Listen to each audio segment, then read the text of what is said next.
Hello, this is Vincent Burnett of Wonder Code Studios. In my last video, I discussed, procedurally texturing or surfacing a terrain and just using elevation, and that was very basic, and you can see the result here. It doesn't look bad, but it doesn't really provide the detail and the variety that you would expect in a natural terrain. I mean, you would expect it to have some variation with height, but you'd also expect it to vary with slope too.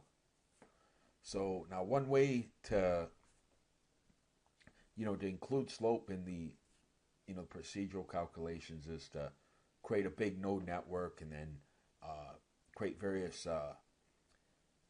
material color textures and normal textures and kind of blend between them at various different heights and slopes. But that would be kind of complicated. You really wouldn't have that much control. Uh, the, you can get much better control if you do this here method. And this method consists of using height slope textures. So this is your slope, this is your height, and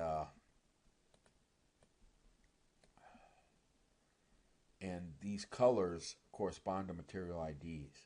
So green here, which would be right there, corresponds to material ID 4. Okay, if you look up this material index 5 is this kind of reddish, charcoal reddish type color. And then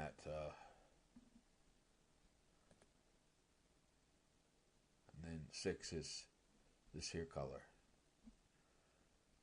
Okay, so we're gonna store the material ID and its concentration in these height slope textures. We're going to use them to surface this entire vast world.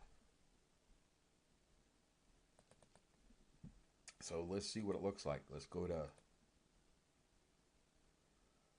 our pixel shader on our terrain material and select that node network.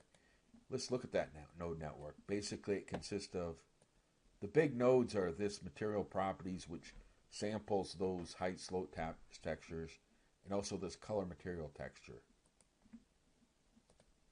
And this color material texture, this color material node basically consists of two texture arrays. One a normal array and the other one a color array.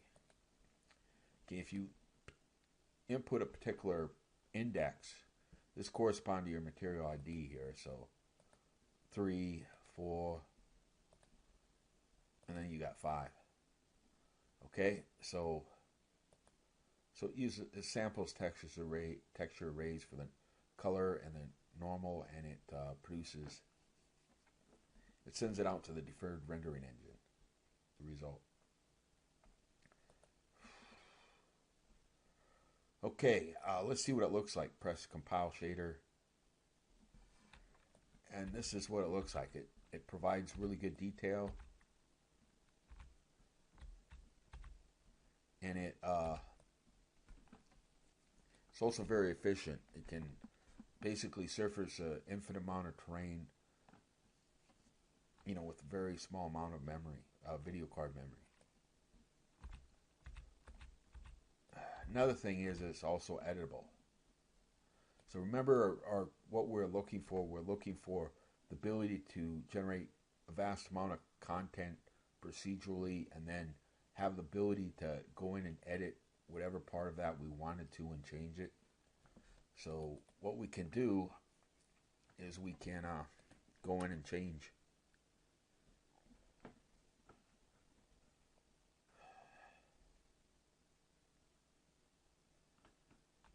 Let's just go paint on here. Okay, you see how we painted on there and we got this here? So you can go in and kind of change material wherever you want.